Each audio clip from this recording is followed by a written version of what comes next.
I would like, I welcome you all for this very important seminar, SSA Rep Payee account.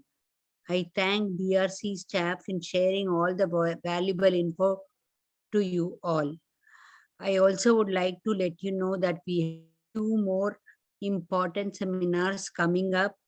The next one being next Wednesday, which is on living options, and the focus is on accessory dwelling unit. And it's been presented by my husband, who is also the co-founder of WeEMBRACE. We would like to share our experience in getting this built for our son, and all the factors involved in getting it approved by the regional center. You can register for all the seminars and workshops on our website. I thank you once again for joining us, and Leilani, you can take over. Thank you so much, Meena, and welcome everyone. Thank you so much for your patience. If you have any questions, please type them in the chat. We will pause from time to time to address it. We will stop the recording so that you can ask your question. We will also provide our contact information and any materials that are being presented today, or any publication or links that are referenced, will be sent to Meena, and she will forward that all to you. So on behalf of our team, my name is Lonnie Pfeiffer. I'm with Disability Rights California, Raymond Kwong, who is in our San Diego office, and then Young Pham, who is our director for the Capri unit, and OPRABA. Raymond Kwong will formally introduce him, but before he does, I'd like to share a little bit about our agency and the services that we offer. Disability Rights was formerly known as Protection and Advocacy. We are a nonprofit organization that was founded in 1978. We are federally mandated to provide legal services for people with disabilities.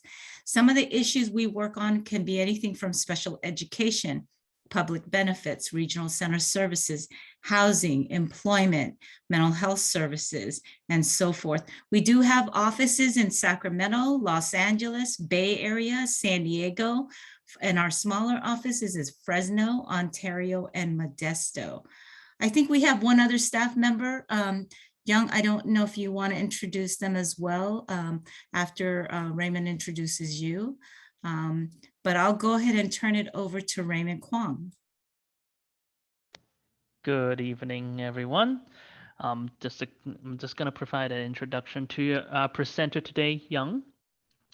Young is the Director of Consumer Assistance, Payee Review and Investigations, or CAPRI, C-A-P-R-I. Disability Rights California's CAPRI program investigates individual rights violations ranging from physical abuse to financial exploitation against consumers in a variety of residential and community settings. Young has been with Disability Rights California for over 12 years, working primarily on issues involving crimes, abuse, and exploitation against individuals living with disabilities. His advocacy centers around collaborative justice advanced through investigations, policy development, grassroots initiatives, and case studies. Young is particularly passionate about working on opportunities to advance the rights, safety, and independence of individuals living in community congruent settings. He was a founding member of independent living coalitions in Santa Clara, San Bernardino, and Alameda counties. Thank you, Young, for being here today. And without further ado, I'll pass it over to Young. Thank you, Raymond. And I think I'm just scrolling through the attendees list. I think I have one of my colleagues, Darlene, on this call as well. Just sitting in. Darlene is one of our investigators. And we have, our program has 16 investigators along with 3 associate managing attorneys who lead the project. So I'll very, very briefly go give you a little bit of a background on the specifics of OPRABA, which is a subunit of CAPRI, the Consumer Assistance Pay Review and Investigations Unit. And our work was created in 2018 based on a new federal statute that basically delegated all of the Rep Payee investigations, Rep Payee audits and reviews to Disability Rights California in our state, and to other protection and advocacy agencies in the other states. And Disability Rights California is our state's designated protection and advocacy system. So Social Security kind of got out of the business of doing these Rep Payee audits, reviews, whatever you want to call them.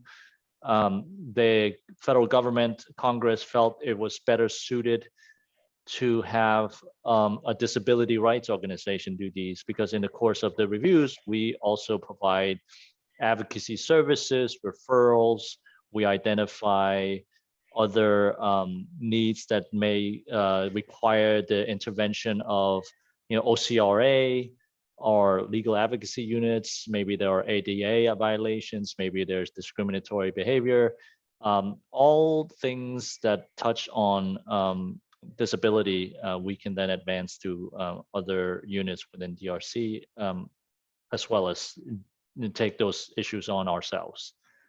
But before I go into the substance of the presentation, I just want to see if there's any quick questions about Disability Rights California, about the Rep Payee program before we start our slides.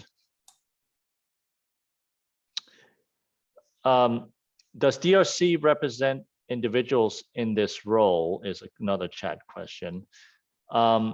So we do not represent individuals as in the traditional sense of we take on a client, we go to a hearing, or we communicate with a Social Security commissioner about overpayments or the termination of benefits.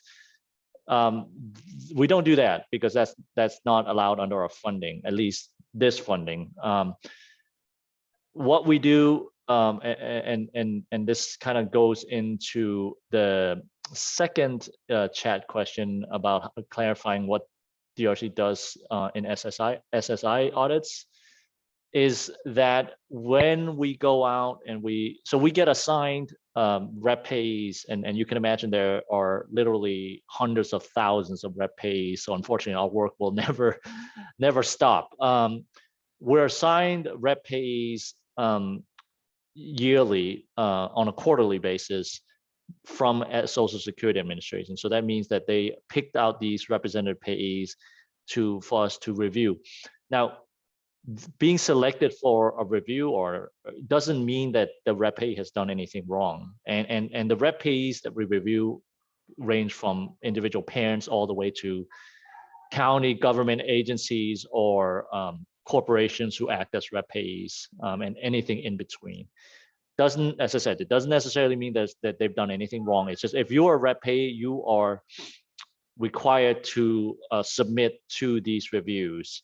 And if we have any parents or family members on this call who may be Rep Payees, you may get a call from us one day for a review. Again, doesn't mean you've done anything wrong. It's just part of a cycle of reviews that all Rep Payees has to go through. So when we do the reviews, we set them up, we talk to the Rep Payees, we interview them, we look at financial records, we interview the beneficiaries that's been selected to be part of the review. We go, obviously during the pandemic, that has not been possible, but pre-pandemic and hopefully post-pandemic, we go visit the beneficiary in their living environment. We also go see the Rep Payee. We have these interviews with the Rep Payees in their office environment or in their home environment, wherever it is that the Rep Payee works from. And we use all this access to kind of get a sense of how well the Rep Payee is doing, whether there's any corrections that needs to be made, things like that. So we create corrective action plans that hope to address program-wide fixes to how the Rep Payee does their business. But in the course of that, we do get that opportunity to do the advocacy. Maybe we identify that a beneficiary has been, maybe not receiving all of their benefits, the full amount of the benefits, we will then advocate to communicate that to SSA. We work with the regional offices, and we don't work with the field office. So the regional offices will kind of, the field offices answer to the regional office. So it's nice that we work with the regional office because they tend to process things a lot faster, and then we can kind of make recommendation about what they need to have their Social Security field offices do. So that's kind of how we do things. Again, this is a very, very simplified view of our audit review process, but that's typically how we do things. So Maya and Margarita, your question will go through in the course of the presentation. Okay. So let's start with the presentation, and if you have any questions, please feel free to chime in on the chat or through the voice feature.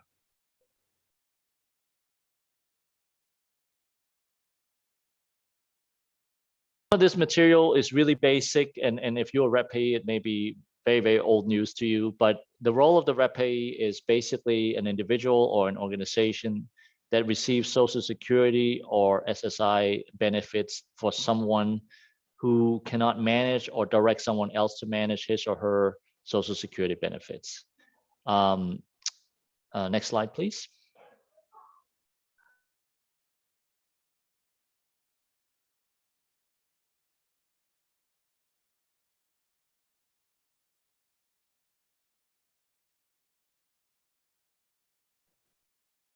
So who are the Rep Payees? There is a hierarchy of preference from the Social Security Administration. They typically prefer someone living with the beneficiary, obviously somebody who's close to them, would best know their financial needs, the services that they need. And they will, Social Security will in most cases start with figuring out, is there such a person in the beneficiary's lives, and they will then hopefully be able to assign the Rep Payee responsibility to that individual. Next slide, please. But absent an individual, a friend, a family member, a relative who can act as that, they will appoint organizations, institutions, or agencies to serve as Rep Payee. So common examples are regional centers. If the beneficiary resides in a nursing home, it could be the facility, the nursing home itself. There could be also organizations whose business it is to be Rep Payees. That's kind of how they exist. They contract out with regional centers, or they collect fees to be Rep Payees. So those are kind of the secondary level of preference for Social Security absent a person.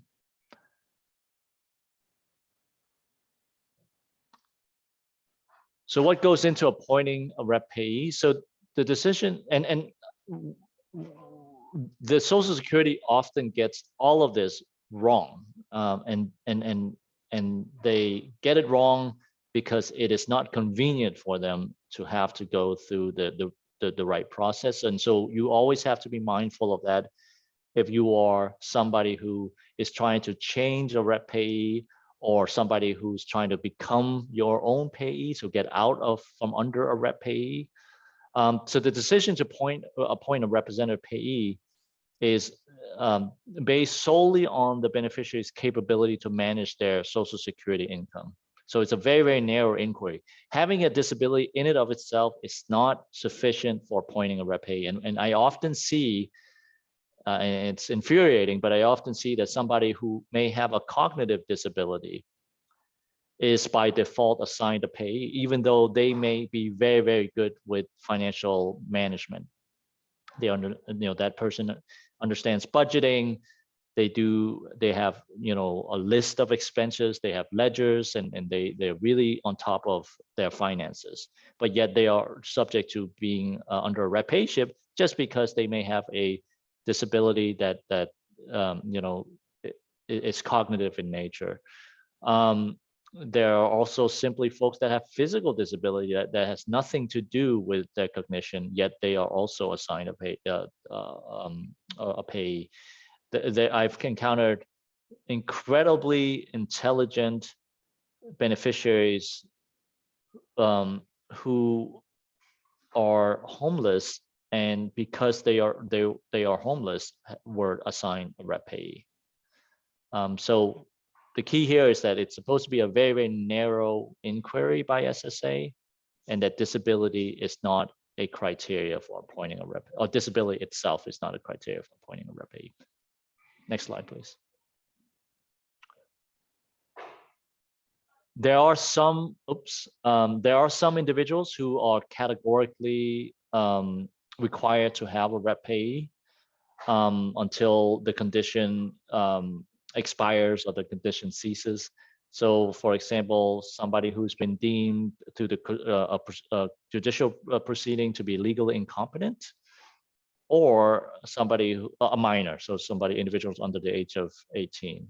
Once they overcome the condition, they will then be their own payee. Now, oftentimes that doesn't happen, and for example, especially with minors, they continue to have a Rep Payee long into their adult lives, and Social Security is supposed to make an inquiry about you know, a redetermination upon the age of majority, but oftentimes that doesn't happen, so the Rep Payee-ship kind of continues indefinitely. Next slide, please. And before I go on, I forgot to mention at the onset that the purpose of this presentation is to hopefully provide some helpful information for those that are Rep Payees. But if you have a loved one who is under a Rep Payee, you're not the Rep Payee, but you want to kind of track how well that Rep Payee is performing as a money manager. I'm hoping that the materials here will provide you with the slides, the information, the knowledge to, in a sense, provide your own oversight of whether that individual is providing appropriate money management services.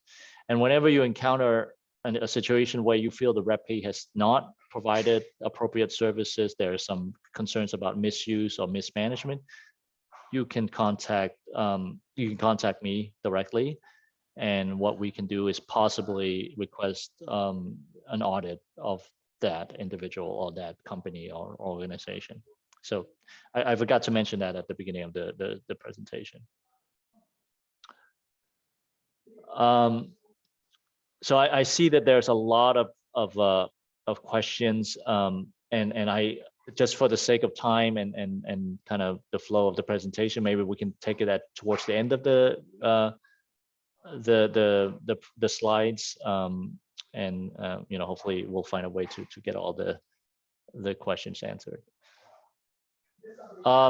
Determining the capability. So an adult beneficiary is presumed to be capable of managing or directing the management of benefits. So that means that Social Security, it's their responsibility to provide evidence to show that this person may not be capable of managing their own funds. Unfortunately, that is rarely the case. I found in the hundreds of reviews that I've done and in the thousands of the reviews that our program has done, that beneficiaries are often, you know, kind of going back to the earlier slide, they are presumed to be incapable by virtue of a disability or a state of mind or cognitive condition. So Social Security, unfortunately, flips that burden, even though legally it's their responsibility to show that the person needs a pay, not that they are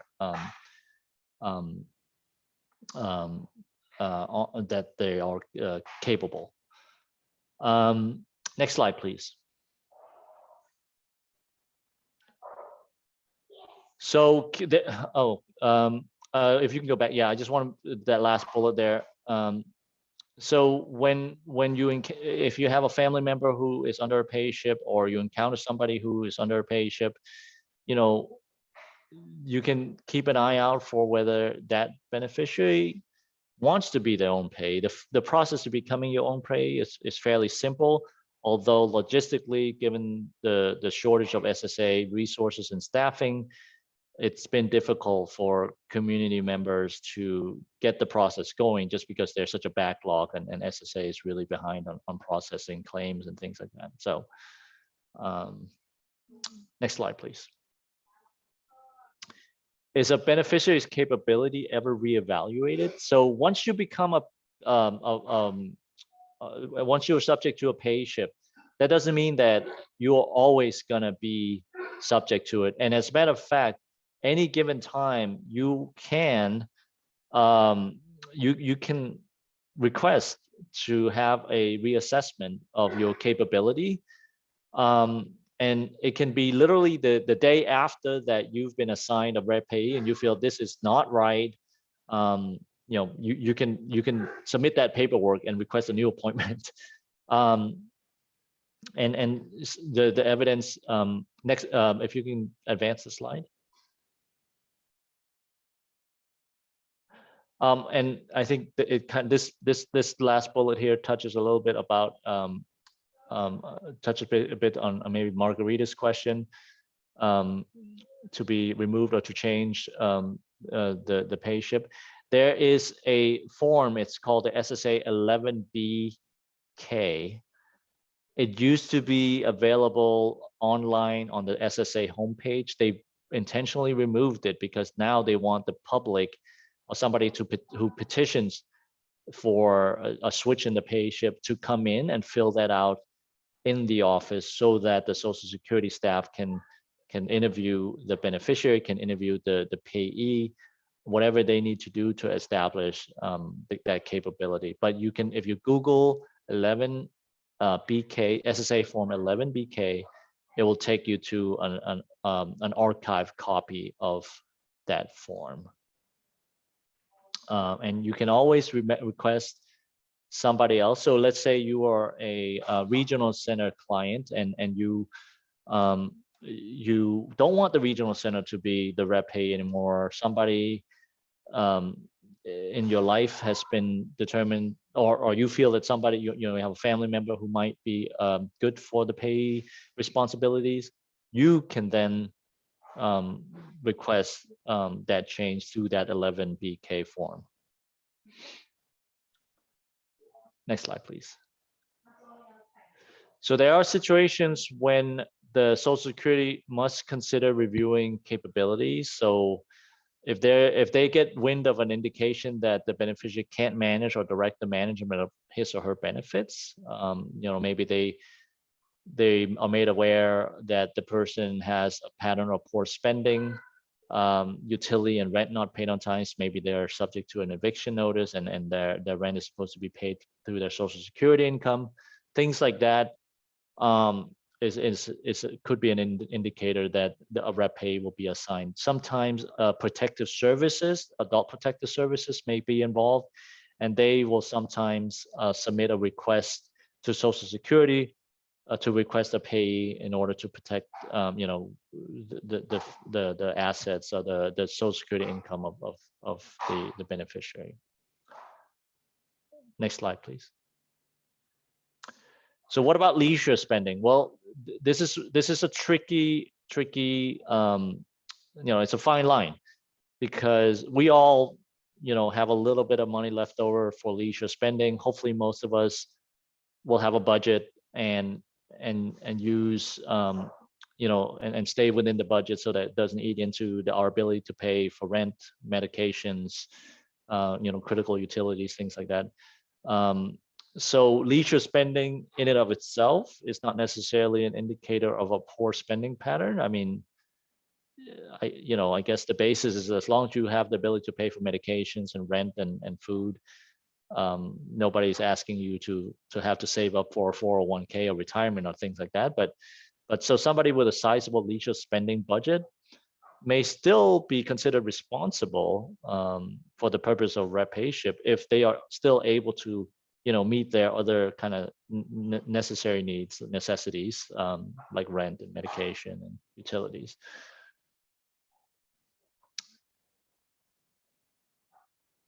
And then of course, if the beneficiary is ever adjudicated as being incompetent or lack capacity, that will be the court will notify Social Security, and then at that time, a Rep Payee will automatically be assigned. It's worth noting that the Rep Payee may not by default or necessarily be the conservator or the guardian. It may be that they have two different manager, they may have a conservator and then somebody else is the Rep Payee. So the two don't always go hand in hand, although oftentimes if the person is conserved by the county will usually be also appointed as the Rep Payee. So I'm gonna go through kind of the most important duties of the Rep Payee. And these are all spelled out in the legal sites that is in the header. First of all, a Rep Payee's duties only extend to Social Security benefits. So you do not get any conservatorship or power of attorney authority that coming along with the payship designation. So for example, the beneficiary is somebody who works and receives wages. The Rep Payee does not control the wages at all.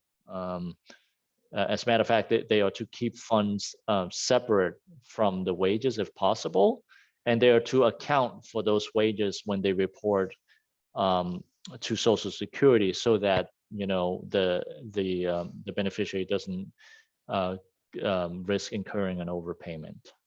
So they have to be aware of the wages, they have to be aware of the assets and resources that beneficiary has, but they do not control or manage any of those outside of Social Security funds. And then a really critical one that's often overlooked by a lot of Rep Payees, a lot of organizational and corporate Rep Payees, is meeting with the beneficiary on a regular basis to ascertain their current or foreseeable needs. This is critical. This is often something that I find is lacking when I audit a Rep Payee.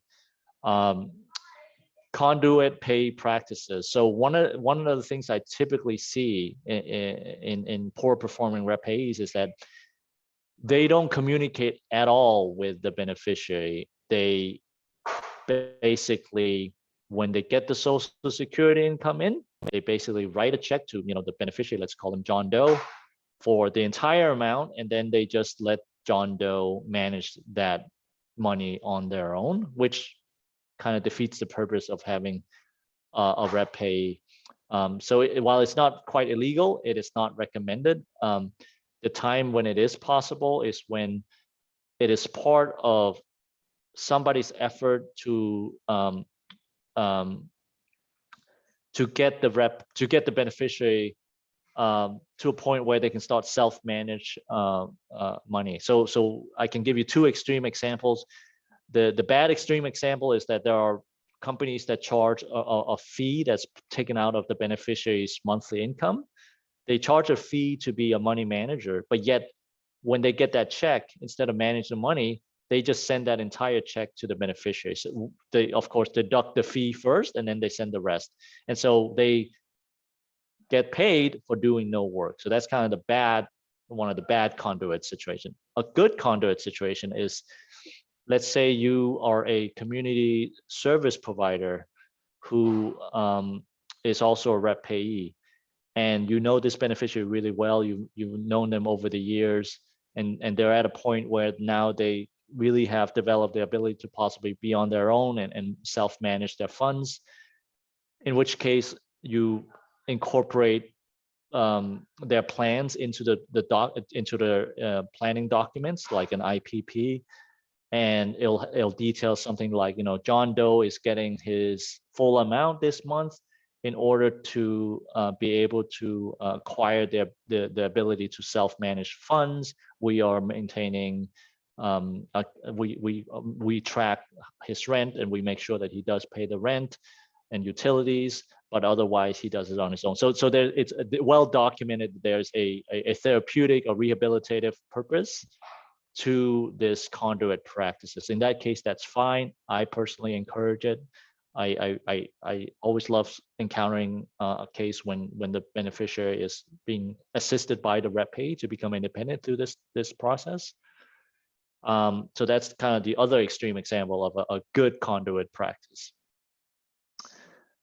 And then using funds to meet the beneficiary's current needs. Of course, the most critical thing is current need is a term Social Security created, which basically means necessities. So the food, shelter, medications, utilities, things that you know that we all need to kind of stay on top of to survive. So next slide, please.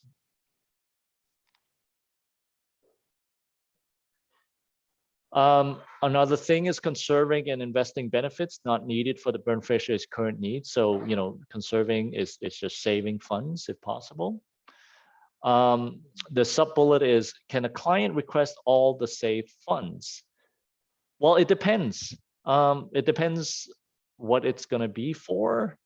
It depends on whether the Rep Payee feels like there's the saved funds that are going to be used is going to be replenished in any time or during a time when when the beneficiaries may not need saved funds. So you know, it depends. You know, I always remind folks that although my job is to uncover bad payees, being a payee is, in a sense, in some situation, means that you're kind of seen as the bad guy. You're kind of seen as the person who kind of kills all the fun, right? You restrict access to funds that could be used for fun and things like that. And we certainly get calls about that from beneficiaries who are unhappy with that situation. But it could then turn out that the reason is because they know that they have maybe a big medical procedure coming up, and the Rep Payee is trying to conserve funds, save it, so to cover the copay or whatever it is. So, you know, not all complaints that we get in, maybe fortunately, reflect that the payee is doing something really bad, even though the allegation is about the payee not dispersing funds as they are required to do. Well, what if the beneficiary is asking for the saved funds in order to pay the bills themselves? Well, it kind of goes back to my conduit payee example, that that may be the case, and that may be just fine if the beneficiary and the Rep Payee kind of communicates that need, and it has that purpose of getting the beneficiary off of a payee ship one day, and hopefully providing that little experience for them to self-manage their own funds. And then another critical role is keeping detailed and accurate records of how benefits are used to report to SSA. So this, you know, I have pretty high expectations when I do an audit and we go to a nursing home or we go to a corporate office that are acting as a Rep Payee. If you are a family member or if you are a parent, my standards change, because it's really hard sometimes to be a family member Rep Payee with all the other, you know, responsibilities you may have. It's oftentimes hard to keep on top of the record keeping. But I just want to say that for those of you that are, if you do get a call from Darlene or from me or from anybody else from the program, don't stress about it. It doesn't mean that you're in trouble or anything. And when we go out and do your records review, if you don't have a perfect set of records, that's also totally fine. We understand. And all we are looking for is the Rep Payee's awareness of expenditures and things like that. And oftentimes, I would say 99% of the time, the record keeping threshold is just like, if you have the Social Security income of your the beneficiary going into a checking account, that you're able to produce, you know, 12 months worth of statements that you can print out from their online banking. If they get it through a Direct Express or TrueLink card, they have online apps where you can do the same thing. You can create an account, you can access that account, and you can then print out the statement. So you know, don't stress if you get, it's not like an IRS audit or anything like that. It's really just to get a sense of whether this Rep Payee is how well they're doing, if they need any help. We oftentimes provide a lot of technical assistance on a payee who is just doing their best to get the hang of it, and we often help them along and kind of show them the best practices and things like that. But you do want to watch out for commingling. So this doesn't apply to family members or parental payees. This is really something that we look for in, again, in facility and organizational corporate payee types, where we look for deposits, Social Security benefits being deposited into business accounts. And so if you have a loved one who is being money managed by such an entity, the beneficiary can always request an accounting of their funds and statements, account statements. And if you are seeing that you're getting like 200 pages for like 2 months of records, that typically means that it's because, and rarely will they provide it, but I'm giving an extreme example here, but it typically means that they are basically dumping it into their corporate accounts, which runs the high risk that they'll lose track of benefits. They will lose track of that individual's balance. They may lose track of it to the extent that an overpayment is occurring. And sometimes Social Security will impute that corporate account balance to the beneficiary. So if you put it into a group home business account, and Social Security does an audit, and they look at the balance and they say, wait, there's $250,000 in this account. They may not look that much into what portion of that balance belongs to the beneficiary and what portion of that is the corporate balance. And so they will just, potentially assess an overpayment of $250,000, which is of course outrageous. You can always appeal it and you'll win on it because you'll have evidence to show otherwise. But it is a process that could be lengthy and tiresome, and takes resources and time away from you, and they may suspend the benefits until it's resolved. So you want to, if you're a rep payee, you want to avoid that commingling on behalf, for your beneficiaries. But as a family member, a loved one who has a beneficiary subject to a rep payee, you want to look out for that and make sure that their funds are not being commingled. Next slide, please. So some of the other responsibilities, including reporting changes of address and custody.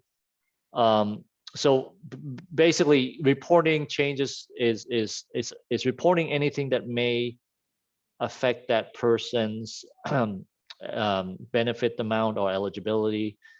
Maybe they got a job, maybe they had an inheritance coming in, maybe they are getting other sources of income, things like that. One of the big things that we've seen, excuse me, is last couple of years when we got federal stimulus money coming in, that money is exempt from Social Security as accountable income.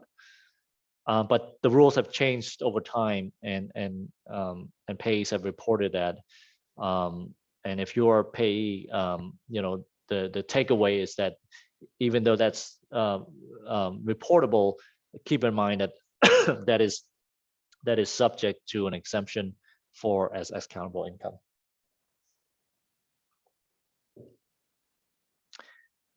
Another thing is acting for the beneficiary on matters relating to their claim. So again, reconsiderations, waiver, redetermination, things like that. Notifying Social Security if the beneficiary no longer needs a rep payee. So that's pretty obvious. If you feel like the rep payee feels like that there's no need to have a payeeship, they are required, or they should be notifying SSA.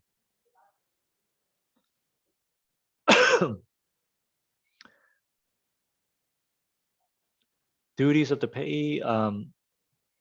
Again, I mentioned this before, just reporting any events that may affect the person's entitlement or benefit amount. Report any changes in circumstances. Lonnie, could we take a break? I just want to grab a quick drink of water because I feel like a little bit of a coughing fit coming on. Okay, thank you. We'll pause the recording. Everybody for accommodating my break. So continuing on with the duties of the payee, you know, to sum up this slide is really to report any changes that would affect the beneficiary's benefits or changes in the ability of the payee to continue to act as a payee. So for example, shutting down businesses, or maybe the beneficiary passed away, or the Rep Payee, by virtue of age or disability, for example, can continue to act as the payee. Then a Rep Payee also has to do an annual Rep Payee accounting report. That's typically a 1 to 2 page. I think it's a 2-page form. It's now available online. So if you are a Rep Payee, I encourage you to do it through the online portal. But it basically asks you to account for the benefits spent or saved. It's almost, it looks very similar to like a tax form. And the reason why it's good to do it online is because I have come across a lot of Rep Payees who have shown me copies of their accounting report that was mailed to SSA, but yet they've been dinged on overdue accounting reports because SSA gets them and they never end up processing them. So doing it online makes it, you now have a digital trail and proof that once you click that submit button, that you've kind of met your accounting reporting responsibilities. Next slide, please. Another set of typical duties, of course, returning any payments to Social Security to which the beneficiary is not entitled, returning conserved funds to Social Security when they are no longer serving as the Rep Payee. And this is important for those of you who have loved ones who are beneficiary are subject to a payship, because if for example there's a change in the payee, or the Rep Payee may oftentimes return the conserved funds to Social Security, and Social Security won't advance it on. So if you are aware of a Rep Payee who's about to relinquish the Rep Payee-ship, work with them to be part of the communication and transmission to SSA, so that you are not left in limbo, especially if you are the one who's going to take over the Rep Payee-ship, or if the beneficiary is becoming their own payee, just so that that the funds were transmitted to Social Security, and the Rep Payee or you can follow up if you don't see that that money being dispersed to the beneficiary. I've encountered too many examples of when the Rep Payee did everything right, but again, it is sitting with the Social Security office, not processed. It's sitting as a check, so it's actually never withdrawn from the Rep Payee accounts. And the beneficiary, after several months, if not years, have not seen a single penny from that transfer of funds, even as they are being served by a new Rep Payee, or even as they are their own payee. And then, of course, the Rep Payee should be aware of any other income, Social Security income or otherwise, that the beneficiary may have, and monitor those funds to ensure they do not exceed the resource limit. So in an individual case, for example, that would be $2,000.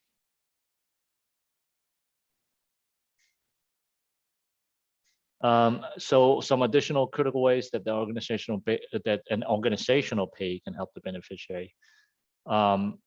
One is establishing a budget and involving the beneficiaries as much as possible by frequent communication and meetings.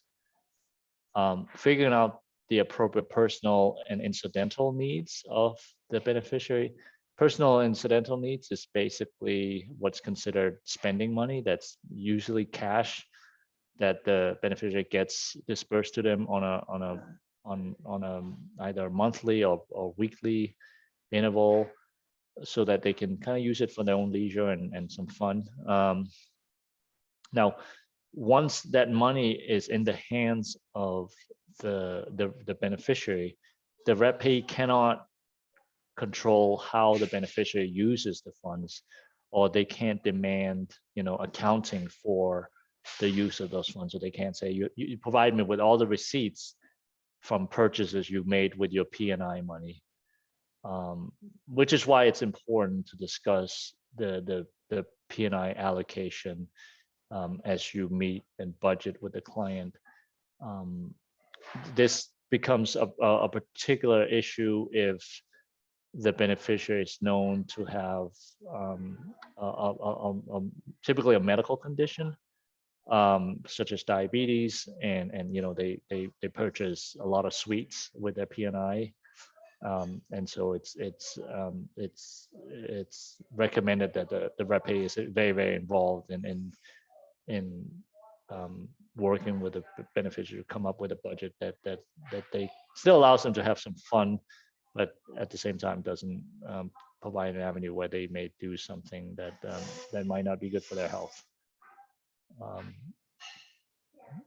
What if the beneficiary asks for safe funds as P&I disbursements?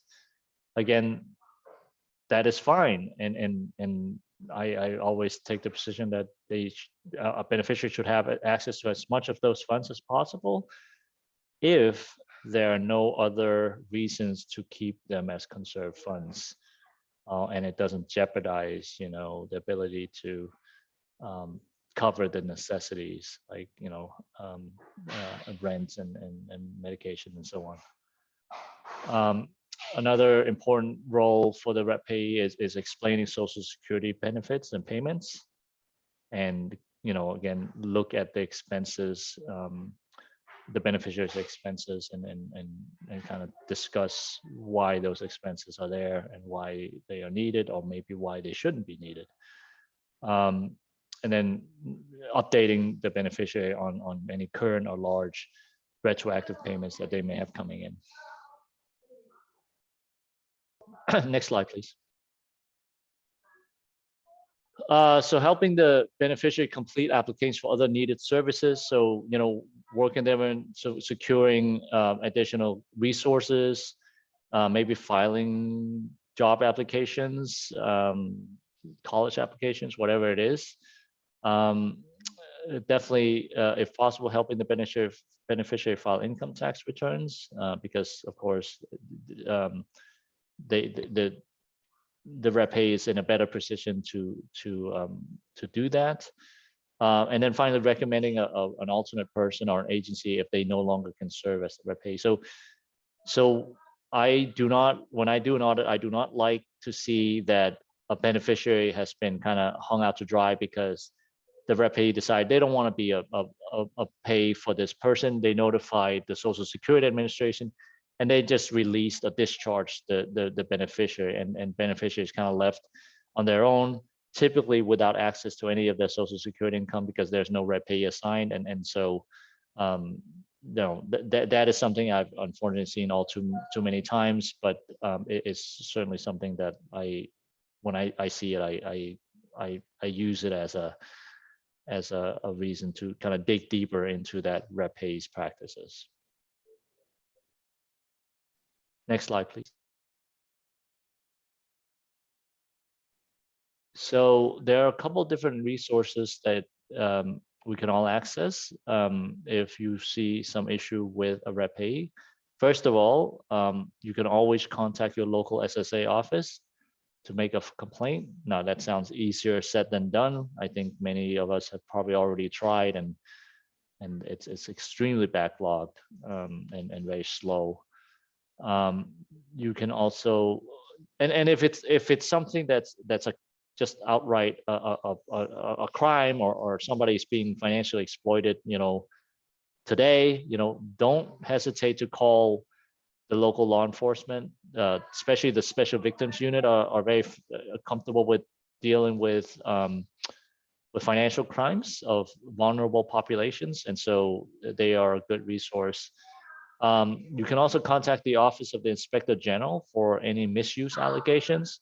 So those are allegations where there's fraud or, intentional misappropriation of somebody's Social Security benefits by a Rep Payee. And then, of course, you can contact us at the 800 number. You can also contact me directly. We will request to be authorized to audit a Rep Payee if the allegation meet kind of the threshold for that. But we are not like fast responders. So contacting us with a complaint that needs to be addressed, now or today, we won't be able to do anything about that. That's really something that should go to the law enforcement office or the Social Security office or even Adult Protective Services. We are more like, once you contact us, we then submit a complaint form to the Social Security regional office with a recommendation whether we should be authorized to audit this particular payee. Then they review it. They do a quick background check on the Rep Payee. They try to they have to also confirm if this person is a Rep Payee or not, and at which point they'll assign it to us. And then it kind of gets into a queue of all the other complaints that we've submitted that we're now investigating. So it's not, unfortunately, a quick process. The systemic changes that we try to push for when we do an audit are long-term, long-lasting changes, but unfortunately, the process to get there is not one that's kind of overnight. And again, some website links that you can use. The number below that's my direct landline or direct office line. So you can feel free to contact me at that number as well.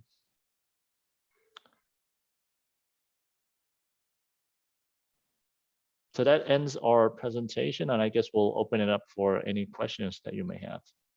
Let me pause the recording